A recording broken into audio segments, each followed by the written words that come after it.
जोर जबरदस्ती से संभोग किया और उसी दिन से उनके लिए मेरे मन में कोई इज्जत नहीं। शादी के बाद से ही नोटिस किया कि रेहान मुझे एक अजीब सी दवाई खाने के लिए देता है, पर कभी सही से कहा नहीं कि वो दवाई किस लिए है। और वो दवाई खाते ही मेरे शरीर में कुछ हलचल होने लगती है।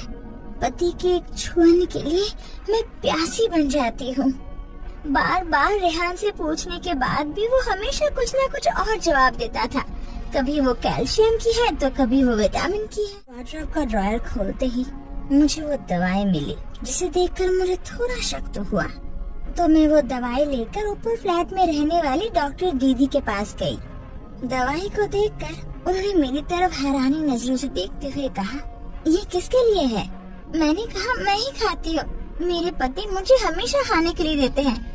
इसे सुनकर वो पूछती है कि इसे खाकर मुझे कैसा लगता है। शर्माते हुए मैंने सर झुकाकर कहा, शरीर में एक अनजान सी हलचल होने लगती है। दीदी तब मेरा हाथ पकड़कर कहती है कि मैं तुम्हारी बड़ी बहन जैसी हूँ, तो बिना झिझक के कहो कि तुम दोनों का रिश्ता कैसा है। मैंने कुछ देर सोचने के बाद कहा, मैं अपने पति को अंदर से घृणा करती हूँ। शादी की पहली रात ही जब मेरे पति मेरे करीब आना चाहते थे, तब मैंने उनसे कहा था कि मुझे थोड़ा वक्त दीजिए। जबकि हम दोनों का अरेंज मैरिज हुआ है, तो एक दूसरे को जानने के लिए भी तो थोड़ा वक्त चाहिए।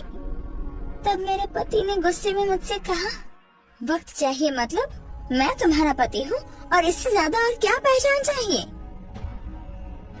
इसके बाद मेरे पति जब मेरे कपड़े उतारने की कोशिश कर रहे थे, तो मैंने रोते हुए उनसे कहा था, रहम कीजिए, ऐसा मत कीजिए मेरे साथ, पीरियड चल रहे हैं मेरे, 2 दिन का वक्त दे दीजिए।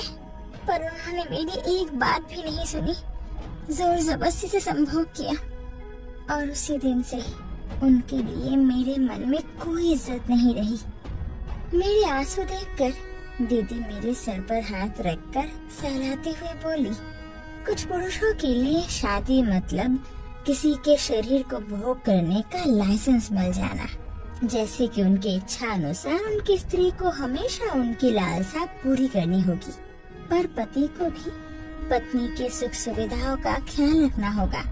तुम्हारे पति तुम्हें बिना बताए ही ये दवाई रोज तुम्हें पिलाते रहे हैं, ताकि तुम्हें आसानी से करीब पा सके। पर ये तुम्हारे शरीर के लिए बहुत हानिकारक है और मुझे नहीं पता कि तुम अगला स्टेप क्या लेने वाली हो।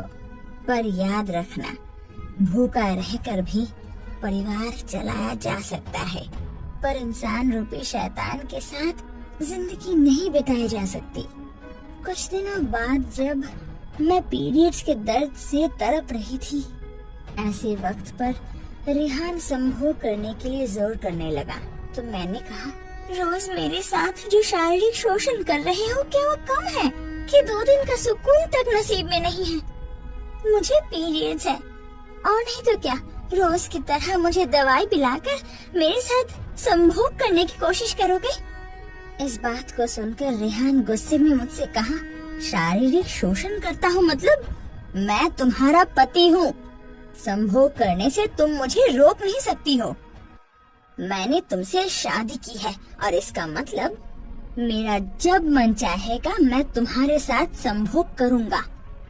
और ऐसी बात कभी सुनी है कि पति अगर स्त्री की इच्छा के विरुद्ध संभोग करता है तो उसे शारीरिक शोषण कहते हैं? तुमसे शादी की है, इसका मतलब मैं जब चाहे संभोग कर सकता हूँ। वैवाहिक जीवन में स्त्री के ना चाहने पर भी संभोग को शारीरिक शोषण नहीं कहते हैं।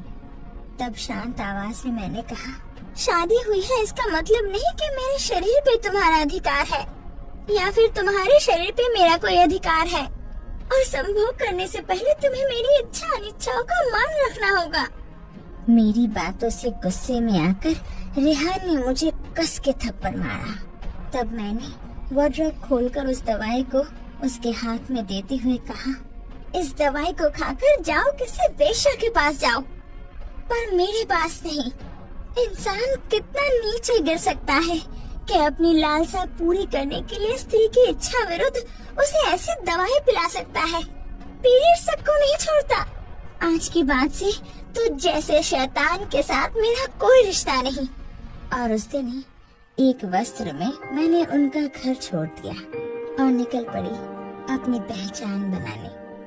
हमारे देश में ऐसी कई घटनाएं घटती हैं जहाँ कुछ लोग विरोध तो कर पाते हैं पर ज्यादातर समाज के डर से चुप रह जाते हैं। स्त्री होने का मतलब केवल बच्चा पैदा करना या फिर किसी और की कामना पूरी करना ऐसा तो नहीं है। अपनी पत्नी का ख्याल रखना और उसे सम्मान देना हर पति का पहला धर्म होता है।